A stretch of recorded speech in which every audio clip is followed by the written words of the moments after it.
দর্শক, বন্যা পরিস্থিতির আরও খবর জানাতে ফেনী থেকে সরাসরি যুক্ত হচ্ছেন সহকর্মী আরিফুল ইসলাম। আরিফ, বন্যার পানি নামতে শুরু করেছে, ক্ষয়ক্ষতির চিত্র ফুটে উঠছে, যেটি প্রতিবেদনে আমরা দেখতে পাচ্ছিলাম। বানভাসীরা কি আশ্রয়কেন্দ্র ছেড়ে যাচ্ছেন?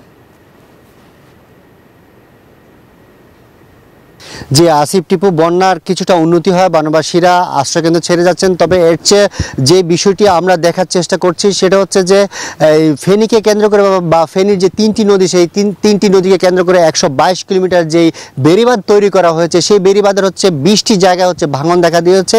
আর আমরা সেই বেড়িবাঁধগুলোই কিন্তু সকাল থেকে দেখার চেষ্টা করছি যে 24 এবং 25-এর যে বন্যার যে ভয়াবহতা, কেন এমন ভয়াবহ পরিস্থিতি তৈরি হচ্ছে ফেনীতে। আপনারা দেখছেন হচ্ছে যে এই যে নদীটি দেখছেন, এটি হচ্ছে সিলুনিয়া নদী।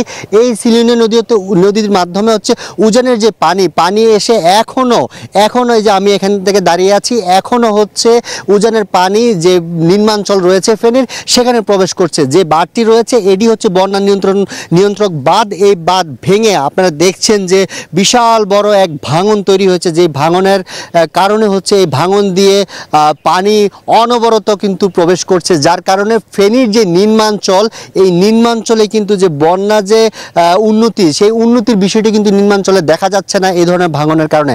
আর এরকম 122 কিলোমিটার যে ভাঙন রয়েছে, ভাঙনের 20টি স্থানে হচ্ছে ভাঙন ধরেছে। আর আমরা কয়েকদিন ধরেই হচ্ছে যেই বাঁধগুলো সরকারি বা পানি উন্নয়ন বোর্ডের মাধ্যমে হচ্ছে যে বাঁধগুলো তৈরি করা হয়েছে, সেই বাঁধগুলো আমরা পর্যবেক্ষণ করার চেষ্টা করেছি। স্থানীয়রা বলছেন যে গত 1 মাস ধরে হচ্ছে এই বাঁধগুলো, যেমন এই বাঁধটি হচ্ছে 2012 সালে তৈরি করা হয়েছে, এরপর থেকে এই বাঁধের কোনো সংস্কার করা হয়নি, যার কারণে যখন উজানের পানি এবং হচ্ছে ভারী বৃষ্টিপাত হলেই কিন্তু এই বাঁধ বিভিন্ন অংশে ভেঙে যাচ্ছে। ভেঙে গিয়ে কিন্তু এলাকা বা ফেনী অঞ্চল, ফেনী, কুমিল্লা, নোয়াখালী জেলাগুলো কিন্তু প্লাবিত হচ্ছে। এরকম 20টি স্থান দিয়ে এখনও অনবরত পানি ফেনীর দিকে প্রবেশ করছে। সেই সাথে আরেকটি বিষয় জানিয়ে রাখি, আমরা এখন যেই জায়গাটিতে রয়েছি এটি হচ্ছে ফেনীর দক্ষিণ তারালিয়ার হচ্ছে সিলুনিয়া নদীর পাশের একটি বাঁধ। আর স্থানীয়রা বলছেন যে বাঁধগুলো তৈরি করা হচ্ছে সেগুলো হচ্ছে যেখানে বাঁধ সেখান থেকে মাটি তুলেই আবার বাঁধ তৈরি করা হচ্ছে, যার কারণে যেমন ভারী বৃষ্টি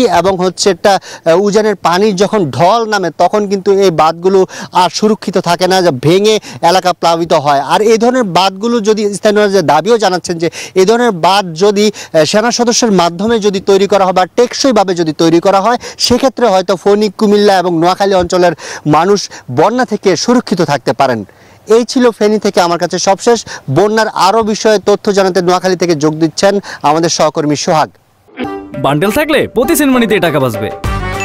বিকাশ সেনমানি বান্ডেল কিনে জিতুন প্রতি লেনদেনে। ধন্যবাদ আরিফ, আপনি যেমনটা ফেনী থেকে জানিয়েছেন। আসলে আমি পাশাপাশি আমি আছি নোয়াখালীতে। আসলে আমি আপনার জন্য গত 2 দিন বৃষ্টি না থাকায় নোয়াখালীতে বিভিন্ন সড়ক থেকে পানি নামতে শুরু করেছে। এখানে বিভিন্ন সড়ক থেকে পানি নামলেও কিন্তু দুর্ভোগ কমেনি। অন্যদিকে নোয়াখালী পৌরসভায় আমি আছি এখন 1 নম্বর ওয়ার্ডে। এখনও কিন্তু 1 নম্বর ওয়ার্ডে অনেক বাড়িতে কিন্তু অনেক পরিবার কিন্তু পানিবন্দী অবস্থা আছে। আমি আপনাকে দেখাতে চাই, আমি আছি যে 1 নম্বর ওয়ার্ডে, এই বাড়িতে কিন্তু এখনও হাঁটু পরিমাণ পানি আছে, এখনো পানিবন্দী অবস্থা এখানে আছে। এভাবে নোয়াখালীতে 1 নম্বর ওয়ার্ডে অসংখ্য পরিবার এবং 1 নম্বর ওয়ার্ড এবং 5 নম্বর ওয়ার্ড সহ বিভিন্ন ওয়ার্ডে নোয়াখালী পৌরসভার আসলে অনেক পরিবার এখনো পানিবন্দী আছেন। কিন্তু পানিবন্দী আছে তারা দুর্ভোগ, এদিকে পানি কমলেও কিন্তু জনসাধারণের রাস্তা ভেঙে যাওয়ার কারণে অনেকটা দুর্ভোগ তাদের কমেনি। আসলে মানুষ খুবই দুর্ভোগের মধ্যে, তাদের দুর্ভোগ কমেনি। এখানে শিক্ষার্থীরা আসলে নানানভাবে তারা কষ্ট আছেন। আমি এখানে কথা বলবো একজন নোয়াখালী পৌরসভার 1 নম্বর একজন নাগরিকের সাথে। এখানে এখনো পানি কমেছে, কিন্তু আপনাদের এখানে পানি কমেনি কেন? জি, আসলে আমরা নোয়াখালী পৌরসভা অতি পুরনো পৌরসভা, 150 বছরের পৌরসভা। তো সেক্ষেত্রে আমরা নাগরিক সুবিধা থেকে বঞ্চিত। আমাদের ড্রেনেজ ব্যবস্থা অনুন্নত। পানি বৃষ্টি কমতেছে, যার জন্য পানিও কিছুটা কমতেছে।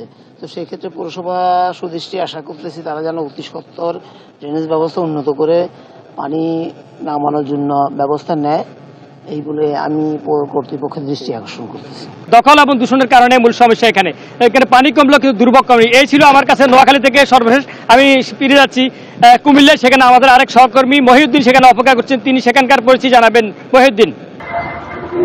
ধন্যবাদ সোহাগ আপনাকে। আপনি যেমনটা বলছিলেন যে গত কয়েকদিন টানা বৃষ্টিতে কুমিল্লা সহ আশেপাশে এলাকায় যেভাবে বন্যার সৃষ্টি হচ্ছে, গত 2 দিন রোদ থাকার কারণে সেখানে পানি প্রবাহিত হচ্ছে।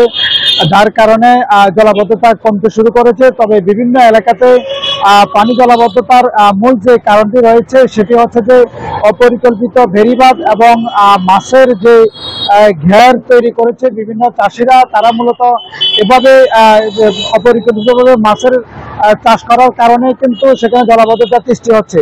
আর বিশেষ করে শহরের বিভিন্ন এলাকাতে জলাবদ্ধতা সৃষ্টি হচ্ছে।